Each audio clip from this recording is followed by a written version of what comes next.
TUV held their annual conference at the weekend, just in Cookstown. I've been talking just earlier today to Mr. Allister about the fortunes of his party, but I began by asking him for his response to the surprise move from Gerry Adams. Well, I suppose apart from feeling sorry for the people of Louth, where Gerry Adams chooses to inflict himself is really a matter of supreme indifference to me. I do note, of course, it is the constituency where he failed to inflict his brother upon that area, so I feel rather sorry for the people of Louth. Does it have any significance for unionists at all if he's sitting as an MP both in the Westminster Parliament and in the Dáil? Of course, he's not sitting in the Westminster Parliament. He's an abstentionist. He gives no service in Westminster for the people who are foolish enough to elect him. And if that's the standard of representation he's going to give to the people in the Dáil, then dear help them. And in terms of the trajectory of republicanism, should one see this as a further strengthening, if you like, of their move towards politics and maybe strengthening Sinn Féin against the dissidents? Or how would you see it? I suspect it's more about trying to strengthen Sinn Féin, because in the last Dáil election they were almost decimated. So I suspect it's about trying to to stave that and turn that tide. Okay, well, to turn to your own party, of course, 2009 was a very good year for you, because even though you didn't defend your seat in the European Parliament, you did gain 66,000 votes, so that was seen by most commentators as a being very creditable showing. But would you acknowledge that by comparison, 2010's been a big disappointment? Of course, 2010 had its disappointments, but that's politics. There are ups, there are downs, and it requires some durability to achieve in politics, and I think TUV has plenty of that.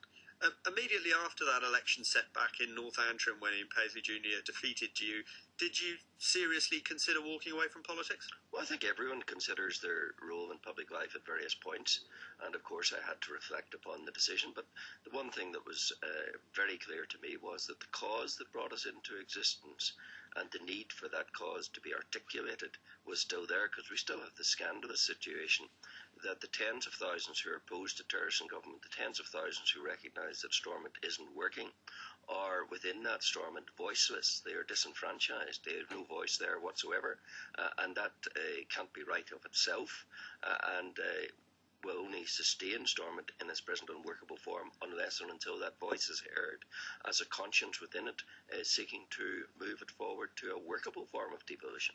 If you are returned to the Stormont Assembly in the May elections, isn't there a strong chance you'll end up as a one-man party? Oh, I don't think so. I think that we have good prospects in a number of seats, and I'm certainly not anticipate being there on my own. I'm not presuming I'll be there at all. That's entirely a matter for the electors of North Antrim, but if I am, I believe I will have good company from other colleagues. In a recent policy leaflet, you've said that you shouldn't be seen as wreckers. You want to make Stormont better. But have you got a strategy for dealing with a situation where you might not persuade the other parties to go down your chosen route of voluntary coalition, and you'll have to decide then whether to make individual policy decisions that keep the thing afloat rather than sinking it? Well, Stormont's like any other operation. If it's not working, and my oh my, it's patently not working, it's broken. Therefore, you have to fix it. And to fix it, you have to look at why is it broken. And when you look at why Stormont is broken, you come up with some very obvious answers which others want to try and avoid. And those obvious answers are that it's not working, it's delivering deadlock and mayhem day after day because there is no common cause, no common purpose holding together the parties that govern. And the corollary of that is, of course, that the electors are denied the right to ever change their government. You know, we're all going to go to the polls in Scotland, Wales and Northern Ireland on the 5th of May to elect a regional government. But Scotland and Wales voters will get the opportunity to pass judgment on the failure of any parties that they perceive to have failed there. The chance to change their government, the one place where that will be denied to us is Northern Ireland, where because of the iniquity of mandatory coalition, you are denied that most fundamental of democratic rights, the right to vote a party out of government, and even the right to have an opposition.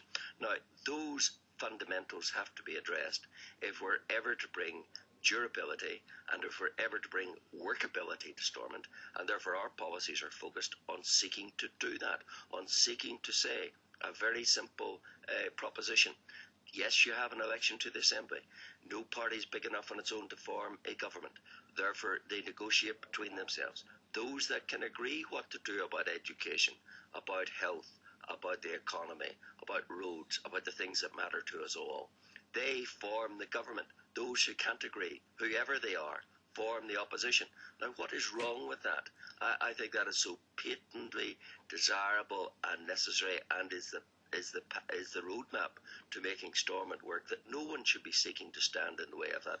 And I'll certainly be seeking to persuade other unionists when the Assembly election is over to take that stand, and to say with great justification that mandatory coalition has been tried for 4 years, it has lamentably failed for 4 years, and are we going to go on with another 4 years of failure? But or are we going to throw down the challenge and say, yes, we want devolution, but we want devolution that works, and the way to get that is through voluntary, not mandatory coalition? But what happens if you aren't able to persuade, for instance, the SDLP to go along your path? They've so far ruled out a voluntary coalition. Sinn Féin's also ruled out a voluntary coalition. So how do you deal with the inevitable policy issues that you'll face, like how to balance the books and so on? Well, the present executive isn't even seeking to balance the books. They can't even put a budget together, which is so vital to managing the pain of these cuts, and they're letting us all down badly in that regard.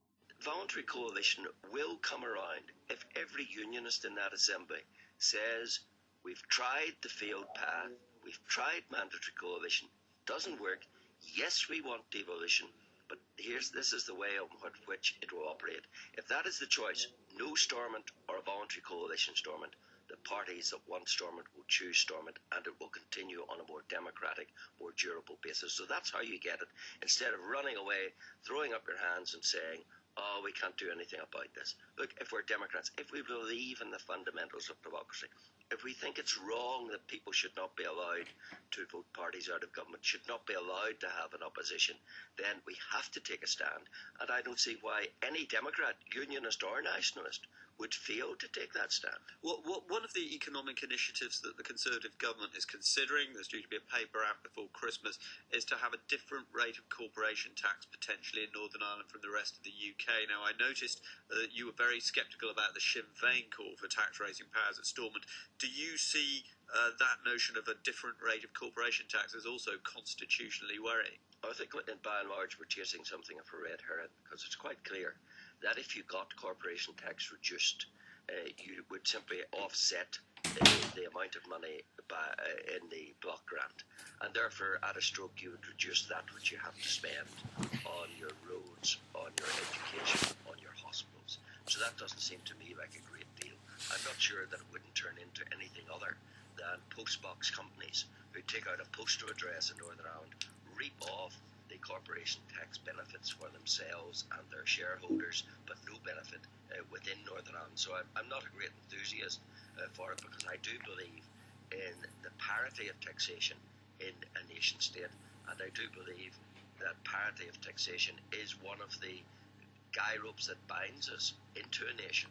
And I think that therefore a commonality is vital in that regard. The real so maybe a course of action you think unionists should be very wary of. Well, I think unionists should be utterly wary about the wholesale advocacy that's coming from Sinn Féin for tax-raising powers from Westminster to Belfast, because not just for the economic reasons that we then would have to pay more of our own way and the subvention would end, and that would hit the taxpayers, maybe not the layabouts that Sinn Féin care about, but would hit the taxpayers of Northern Ireland very hard.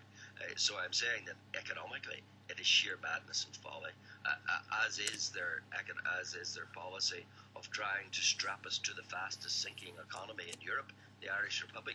But constitutionally, there is a big significance in moving tax-raising powers, because fiscal unity is an integral part of the constitutional stability of the United Kingdom, and that's why, of course, Sinn Féin wants as their next staging post to break the fiscal unity of the UK and to get tax-raising powers to Stormont. Never mind the fact that we could never raise the tax we'd need to pay for the level of services we presently have.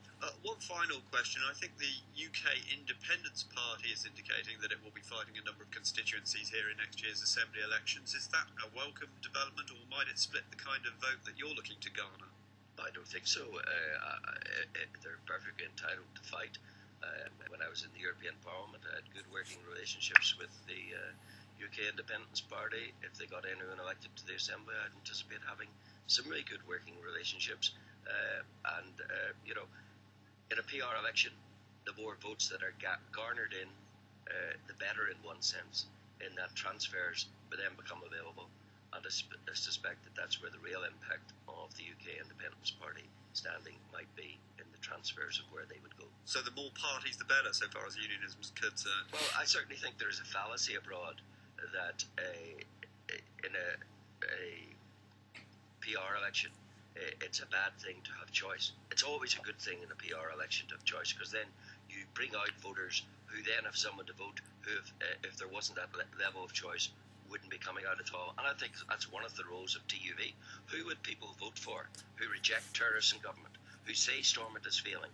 Who say we needed opposition if there was no TUV? Because they'd have no one with whom they feel any affinity. So by existing, we are vote gatherers for unionism. And of course, we've always advocated that in the struggle between unionism and nationalism, every unionist who does come out to vote should use their full transfers across the unionist family, and thereby we are those who gather in more votes, because if we weren't there, those whom other parties betrayed by their departure from principle and going back on their promises would have no one to vote for.